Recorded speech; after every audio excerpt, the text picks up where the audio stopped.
Morning, I'm Susan Auld and I teach neuroscience of addiction. Today we're going to talk about opioids. These drugs can include legal prescription medications like Percocet, OxyContin, Vicodin, morphine, and even fentanyl in surgical settings. They also can be illegal drugs bought on the internet, from a friend, on the street, or even in the school bathroom.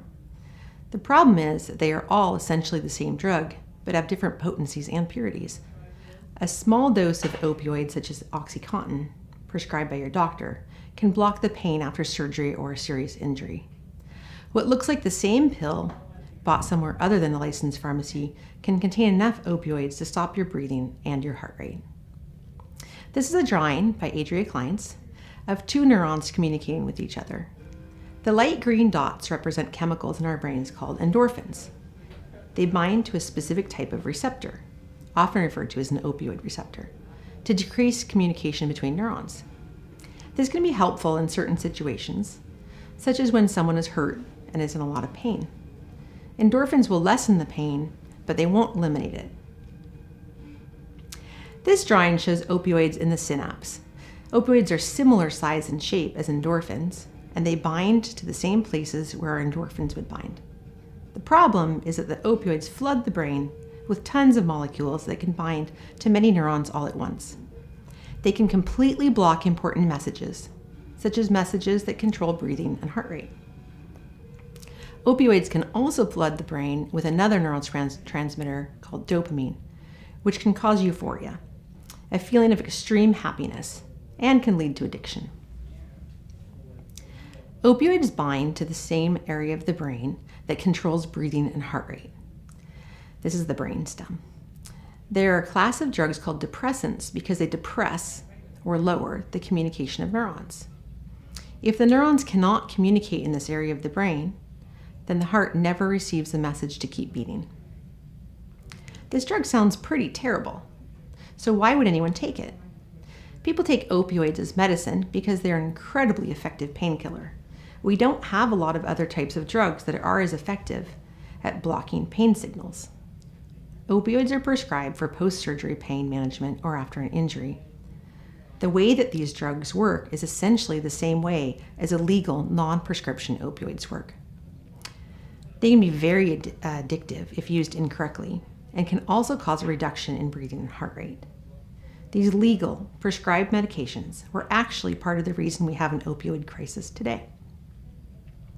Our current opioid epidemic started in 1995 with prescription painkillers such as OxyContin. OxyContin was supposed to be was supposed to be safer than previous painkillers, we later learned that data involved in this research simply was not reliable. It was also funded by the pharmaceutical company that was making OxyContin. Doctors eventually started prescribing fewer opioids, but many people were already addicted. Some turned to illegal opiates such as heroin. In 2013, synthetic opioids like fentanyl started to replace heroin in illegal markets. They were cheaper and easier to use. Heroin usually was administered using a needle. Fentanyl is almost always in pill form. Because fentanyl is so potent, it takes an incredibly small amount to depress your breathing and heart rate, enough to kill you. The other problem is that illegal drugs have inconsistent ingredients and dosages. They can contain virtually anything. Opioid overdoses often happen with people that never even meant to take an opioid. Fentanyl can be found in counterfeit pills of any kind. This can include counterfeit Xanax and counterfeit Adderall. Counterfeit pills containing fentanyl often contain a lethal dose. In the last year, the DEA tested pills containing fentanyl and found that 40% of them contained a lethal dose. We do have treatments to reverse the effects of opioid overdose. Narcan is a drug that binds to opioid receptors in our brains more tightly than opioids do. They essentially kick out the opioids that may be there. If Narcan is administered before the heart stops beating, it can travel through the bloodstream to the brain. It's our best immediate treatment for opioid overdose, but it is not a guarantee that life can be saved. The drug has to travel through the circulatory system to get to the brain. If the heart is stopped, that is unlikely to happen. Here's another diagram that shows how Narcan can work. The blue squares represent Narcan molecules. The green circles are opioids, which are kicked out of the receptors. Narcan is not a depressant.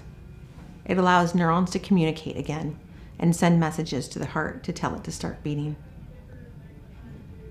People always ask, why would drug dealers put something that is so deadly into their product? Drug dealers don't necessarily want to kill their customers. They do want to get as many people addicted to their product as possible.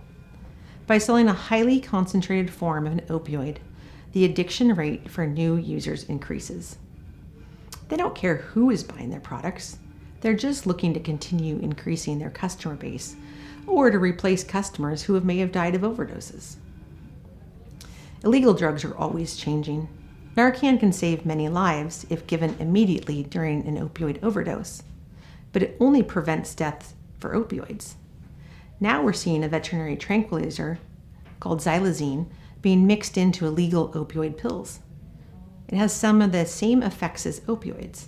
It's highly addictive, and it can kill people by stopping their breathing and heart rate, but it does not bind to opioid receptors and cannot be reversed with Narcan. As you can see in this graph, opioid deaths involving xylazine are increasing each year. The orange portion of the bar represents opioid overdoses that involved xylazine. In 2015, it was rare to see xylazine. By 2021, the amount of xylazine detected increased substantially. The treatment of opioid-based overdoses is challenging. But I believe that our best opportunity is to prevent the next generation of illegal opioid customers. If there is no demand for these drugs, the supply will quickly decrease. Now we have an opportunity to hear from Dr. Vandervloot, who is an ER doctor at Peace Health and University of Washington Medical Center.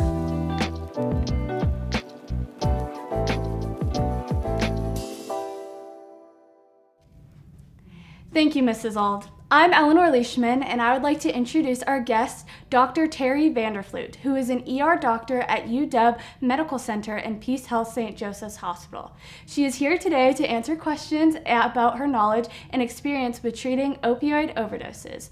Welcome, Dr. Vandervloot. Thank you. Happy to be here. Great, thank you. We have heard so much about fentanyl being found in gum and candy. Where should we be worried about encountering fentanyl-laced products? Primarily, any pill or capsule or powder or paper that you buy on the street, and some drugs are sold on little pieces of paper, like as a liquid that's dissolved into them, can be laced with fentanyl. And this goes for even pills that are not supposed to be opiates at all. So any street Adderall, street ketamine, fake Percocets, methamphetamine, cocaine can be contaminated with fentanyl. Fentanyl has been found as a contaminant in all of these, and has been responsible for many deaths in that people thought they were taking something else, a street Adderall, but then they die from the fentanyl that was contaminating it. There have also been several reports of fentanyl being found in unregulated gummies, like THC gummies and CBD gummies. And last year they found fentanyl in a gum-like substance in California, but it was not a regular pack of gum. I think that if you are buying, there's never been a report of fentanyl contaminating candy or gum from regular national and international corporations like, Haribo or Wrigley or Mars or whatever. You are safe usually to eat that stuff. So you are an ER doctor. What is your experience with opioid overdose in the ER? I see and treat opioid overdose patients every single shift. Wow.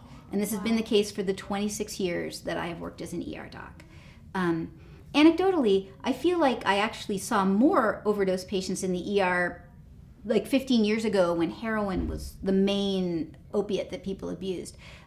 Mostly because Narcan at that time was only available in hospitals, so people had to come to the hospital to get a dose of Narcan.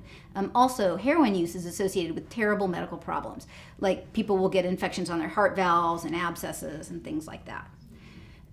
Nowadays, like in the past few years, oftentimes I will receive an opiate overdose patient that's already partially been treated. So they got their first dose of Narcan from EMS because it's carried on ambulance rigs now.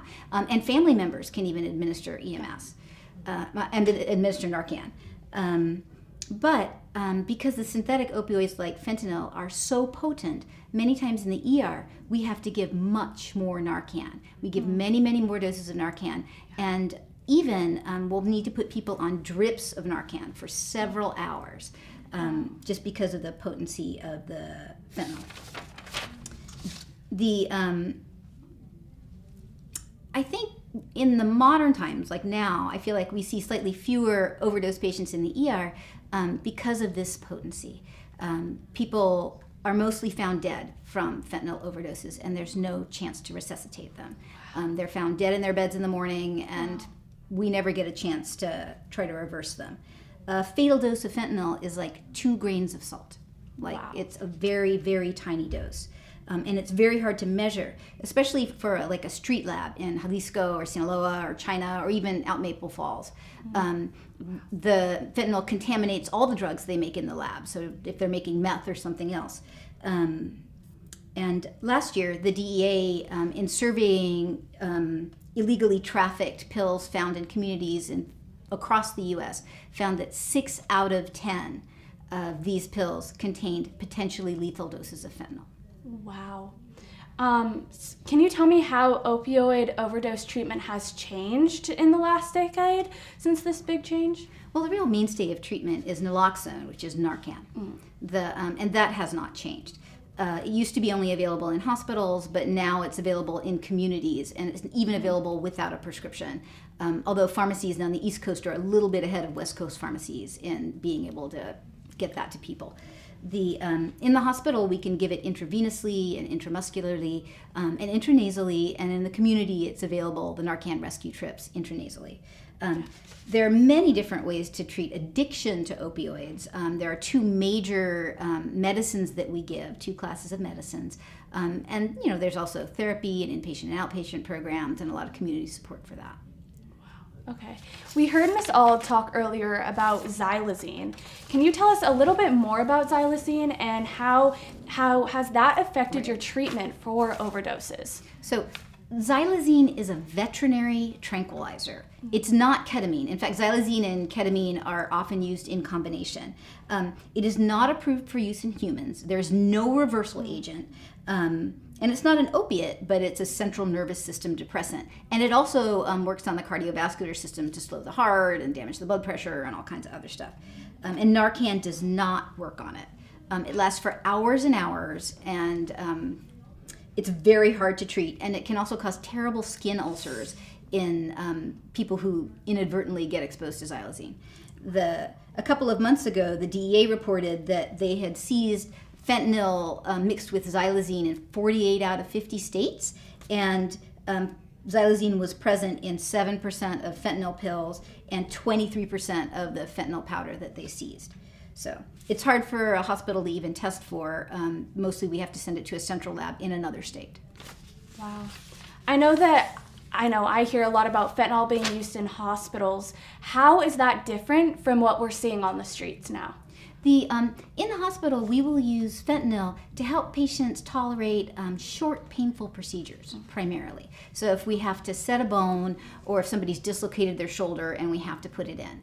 But we use very tiny doses of fentanyl, almost always 100 times lower than the doses of fentanyl that are found contaminating other street drugs or in unregulated, illegally produced pills. Wow, okay. And so my last question for you is, in your medical opinion, what are the next steps that teens, parents, families, and our community can do to help alleviate this crisis? I think it's important for everybody to actually work hard on fostering open communication about this issue. Open communication between teens and parents, teens and caregivers, teens and teens, about what they're really seeing and hearing and feeling about opioids in their own schools and their own communities. If we can't talk about this problem openly, we're never going to be able to solve it. Mm-hmm. I would want to emphasize, and I would want everybody to try and foster this culture that you should never, ever, ever take a pill or a powder or a paper or a capsule that you bought on the street or anywhere but legally prescribed in a legal pharmacy. These are all becoming universally contaminated with fentanyl, and it's dangerous, and you wake up dead. Wow. Lastly, Narcan should be widely available and easily accessible in communities. And those are the main things I would recommend. Wow. Well, thank you so much, Dr. Vanderfloot, for sharing your medical experience with us today. We really appreciate your time to continue to help educate our community. On the screen, you will see a QR code that you can send questions that you still have about opioids, and we will gather those together and work with Dr. Vanderfloot to answer your questions in the coming weeks. Next Wednesday, you are also all invited to attend Session 2 of our Community Academy that will be focusing on supporting mental health in youth, and one of the sessions will be on opioid and fentanyl use as well as Narcan training. This event will be held at Seaholm High School from 6 to 8 p.m. See you then.